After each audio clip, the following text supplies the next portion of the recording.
I just introduce myself. I'm Dr. Amarnath, representing Tamil Nadu Health Systems Project. It's a World Bank funded project. So I'll just run you through a few things what we are doing in our project. The first among the things is, one is HMIS, the Hospital Management Information Systems. We have implemented the HMIS in 31 of our secondary care hospitals as on date. We started this implementation project last October 2008, and so far we have completed implementation in 31 hospitals, and the rest we have about 12 hospitals more to go in our phase 1 implementation. And the next big step what we are taking is that we are going to computerize all 270 hospitals, secondary care hospitals. That is for phase 2 implementation, for which we have got an in principle approval by the World Bank. So these 31 hospitals, right from the patient's registration at the OP registration counter till the time the patient gets discharged from the hospital, that includes the doctor's entry, the clinical diagnosis and the prescription of the doctors. That is also included in that system. So doctor is also a part of the thing. Each doctor is given a system wherein it is an online entry. He directly enters the details of the patients, the diagnosis, the prescription, everything onto the system.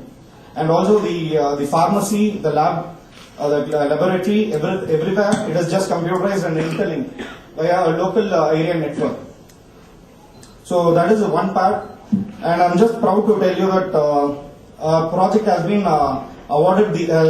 selected as the winner for eHealth Best Government Initiative or Policy of the Year 2009. So tomorrow is the award. Among the 6 other contenders, we just won it. And the other, the health reform activities, what we are carrying out in our state, is one is the CMOG hospitals, the Comprehensive Emergency Maternal Obstetric and Neonatal Care. The CMOG hospitals, we have got about 125 CMOG hospitals. We are leading than the other states. 125 each CMOG hospital. That is how we have calculated is that it will cater any patient, any obstetric case. In a case of emergency, they can reach the CMOG hospital within 30 minutes. So for every 30 minutes, we have just provided one CMOG hospital. So it is like a tertiary care. These CMOG hospitals are essentially a secondary care, but for the obstetric and the neonatal specialty, they would they would act like a tertiary care hospitals. So round the clock, OGCians, the anesthetists, and the pediatricians will be there. It's a full, it's like a tertiary care setup. The other thing is accreditation. As sir was telling, Tamil Nadu government has initiated and the accreditation process for the government hospitals. So 12 of our secondary care hospitals are going in for accreditation. That is the biggest number, I guess, throughout the India. So 12 government hospitals have finished the pre-assessment, out of which 4 hospitals are expected to get the accreditation, NABH accreditation by this year. So the other thing is that the public-private partnership. So the public-private partnership, we have the famous the EMRI. We also have started the EMRI in our state. The other public-private partnership we have decentralized. It is like the NRHM pattern, we have decentralized. It is the medical officer who can take his or her own decision about the PPP. Then another thing is we are doing non-communicable disease pilot. 2 pilots we are doing. The first of its kind in this continent. Maybe what is the cancer cervix and the cardiovascular disease. We are doing it in 4 districts. So we are screening patients, women above the age of 35 years for the cancer cervix, and patients with high risk factors for the cardiovascular disease. So this is spread across the primary, the secondary and the tertiary care levels. So it is not restricted to secondary care hospitals. The other thing is that we are also coming up with standard treatment guidelines. The standard treatment guidelines, the eminent professors from the tertiary care hospitals, they have provided the valuable information, and we are just compiling this so that once this standard treatment guidelines is released, so that there will be standardization throughout the state. we are going to achieve a standardization throughout state. We will incorporate this standard treatment guidelines in our hospital management information system. So that once a doctor diagnoses the patient with a clinical malaria, so that he may not put on his own prescription, that will be already in the system. So he can just with the click he can choose that the standard treatment. And coming up with the HMIS, that is my subject actually. So we did a pilot for 5 hospitals. We started in October and finished it by February 2009. And the phase 1 we did it for the rest of the 26 hospitals. We did it. We started from April, and till date we have done 26 hospitals. We have completed 26 hospitals.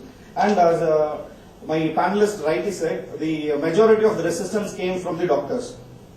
But the thing is, we can't blame the doctors, sir, because in our public setup, each doctor is overloaded or overloaded. There will be 200 patients per doctor, which he has to dispose in the morning peak OP hours between 7:30 to 1 o'clock. So within that period, he has to see 200 to 300 cases. So the main problem what we had is the connectivity. The connectivity was the major issue. Even if the connectivity is just the bandwidth is choked, then the doctor is stuck. Then he'll have to just think whether to go for a manual entry or wait for the system to come. And the patient will be shouting on one side, I'm sitting and crying in pain, and you're playing with the computer. So that is the thing what we got. And the other resistance we got it from the pharmacist, because it mainly deals with accounting. So there was another resistance from the pharmacist. But we overcame these resistances, and today 31 hospitals have successfully been implemented with HMIS. And one of the scheme, a beautiful scheme, as a topic suggests health reforms. One important scheme in the recent times you might be aware of is our Chief Minister's health insurance scheme. So that we are, the government is paying the premium for 1 crore families. 1 crore families whose average annual income is less than 72,000. So 1 crore families are benefited by this scheme. For each family, the government spends about 469 rupees as a premium for a period of 4 years. So that each family members will be given a card, so that they can just claim insurance. That was the thing. And with regard to what Sir told, doctor friendly, as Sir was just asking about the doctor friendly system and the minimal use of computers and the timely alerts and the secure information about the patients and the high-speed internet connectivity. Yes, we do have a doctor-friendly system. The doctor doesn't use much of the mouse.